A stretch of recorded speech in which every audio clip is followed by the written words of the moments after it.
한 주간 이슈를 콕 집어 정리해드리는 도기자의 한 주 정리입니다. 지난 20일 바이든 대통령이 취임했습니다. 바이든 행정부 하에서 암호화폐 시장은 어떻게 흘러갈까요? 자, 첫 번째 기사입니다. 바이든 경제팀 모토는 액트 빅, 빚 걱정 안 한다, 크게 움직이겠다 라는 제목입니다. 크게 움직인다는 건 결국 정부가 적극 개입해서 재정도 많이 풀고 경기 부양에 힘쓰겠다는 의미입니다. 20일 미국 대통령에 취임하는 조 바이든 정부의 첫 재무장관 제닛 옐런의 1호 입장문에 담긴 내용이다. 크게 움직이는 정부가 되겠다라는 내용이죠. 코로나 경제 충격을 방어하기 위해 정부의 힘을 아낌없이 동원하겠다는 뜻이다. 파이낸셜 타임스는 이를 두고 옐런의 발언은 바이든 정부가 막대한 부채에 대한 우려는 일단 접어두고 경기 부양을 최우선 과제로 삼겠다는 의지를 담고 있다고 분석했습니다. 저는 이 기사를 보면서 지난주에 소개해드렸던 달러화와 비트코인의 가치가 역의 상관관계를 가진다라는 분석 기사가 떠올랐습니다. 달러를 많이 풀면 달러 가치가 떨어지고 인플레이션을 우려한 기관 투자자들이 비트코인으로 다시 몰리지 않을까라는 생각을 해봤는데요. 실제로 이런 분석을 담은 기사가 있어서 소개해드리겠습니다. 옐런의 액트빅 2.0, 1.0은 비트코인을 만들었다 라는 기사입니다. 액트빅은 처음이 아닙니다. 2008년 금융위기가 시초예요. 당시 연준 의장은 공화당 출신 벤 버냉키였습니다. 그 후임이 바로 제닛 옐런입니다. 버냉키 의장은 양적 완화, 무제한 채권 매입, 마이너스 금리 이런 돈풀기 정책을 시행한 원조 빅 액터입니다. 네, 당시 금융위기는 과도한 금융버블, 즉 서브프라임 모기지 때문인데요.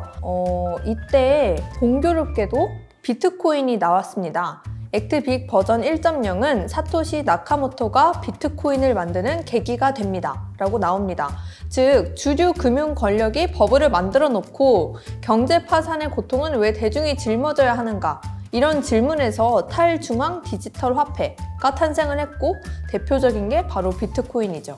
자, 이제 옐런이 버전 2.0을 들고 나왔습니다. 달러가 이렇게 살포됐을 때 후유증은 없을까요? 막대한 재정 부양책이 비트코인의 입지를 다시금 다지는 계기가 될지 지켜볼 일입니다. 다음도 제닛 옐런의 발언입니다. 암호화폐 테러 활용 가능성 주의 깊게 보는 중이라는 제목인데요.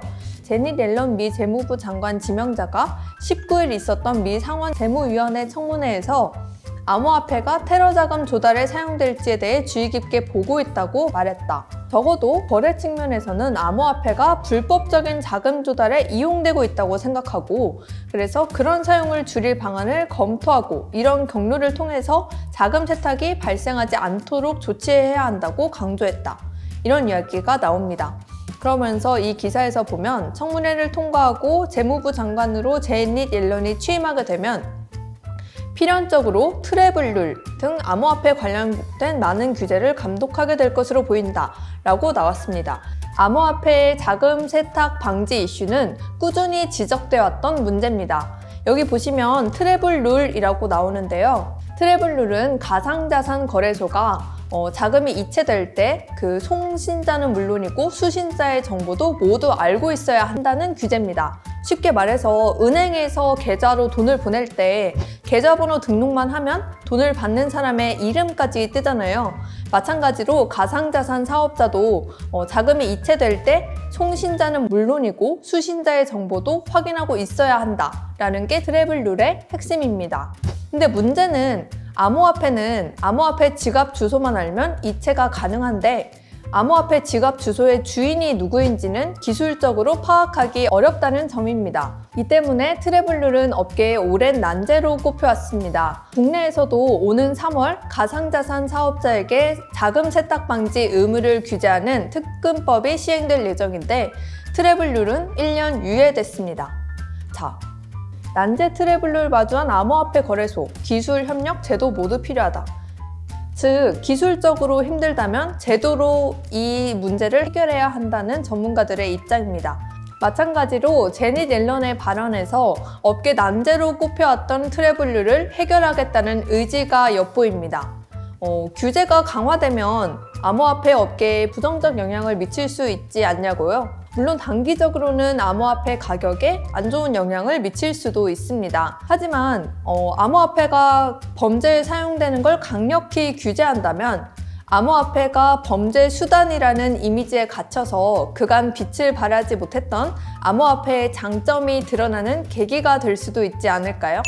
네, 다음은 미국 증권거래위원회 위원장, SEC 위원장으로 지목된 게리 겐슬러 이야기입니다. 겐슬러는 강한 규제를 예고하는 대표적 인물이다 라고 소개되어 있습니다. 겐슬러는 MIT 경영대학원에서 블록체인 강의를 했습니다. 이분이 바로 게리 겐슬러입니다.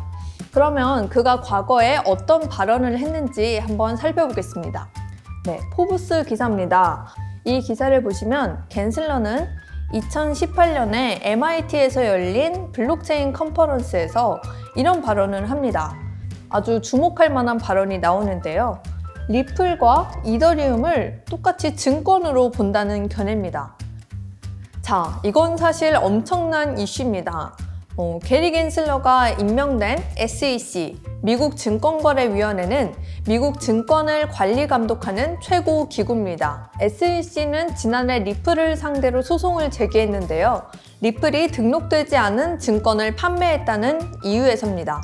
이게 무슨 이야기이냐면 리플은 원래 암호화폐인데 이걸 증권으로 보기 시작하면 미국 증권법을 모두 따라야 합니다. 또 리플이 상장되어 있는 암호화폐 거래소는 마찬가지로 증권을 거래하는 거래소가 돼서 미국 증권법을 따라야 하는 문제가 발생하죠. 이를 우려해서 아직 소송 결과가 나오지도 않았는데 벌써부터 암호화폐 거래소들이 리플을 상장 폐지하고 있습니다. 코인베이스, 바이낸스 US 등 주요 거래소들이 리플을 상장 폐지하고 있는 거죠. 이렇게 되면 리플을 거래할 수 있는 곳이 적어진다는 이야기이고 이 때문에 리플이 최근 급격한 가격 하락을 보였습니다. 겐슬러가 만약 아직까지도 리플과 이더리움을 증권으로 보고 있다는 견해를 유지하고 있다면 임기를 시작하면서 이더리움에도 소송을 제기할 수 있습니다. 여러분도 잘 아시다시피 이더리움은 비트코인에 이어서 시가총액이 두 번째로 높은 암호화폐입니다. 이더리움 생태계는 암호화폐 업계에 큰 영향을 미칩니다. 이 견해를 보인 지 3년이 지났으니 겐슬러의 시각에도 변화가 생겼을까요? 리플의 소송 결과가 어떻게 될지, 이더리움의 미래가 어떻게 될지 지켜볼 일입니다. 페이스북이 추진하는 암호화폐 프로젝트 리브라, 지금은 DM으로 이름을 바꿨습니다만 여기에 대해서도 부정적인 견해를 보였습니다. 겐슬러는 리브라가 그 현재 금융 생태계에 큰 위험을 줄 수 있다라는 의견을 강력히 피력했습니다. 페이스북은 올해 DM을 출시하겠다고 밝힌 바 있는데요. 이미 여러 차례 전 세계 금융당국의 반발에 부딪혀서 출시 계획을 연기한 바 있습니다. 과연 올해는 예정대로 진행될 수 있을까요? 네, 이것으로 한 주 정리를 마치겠습니다. 여러분, 블록체인, 암호화폐 뉴스는 서울경제 디센터에서 확인할 수 있습니다. 감사합니다.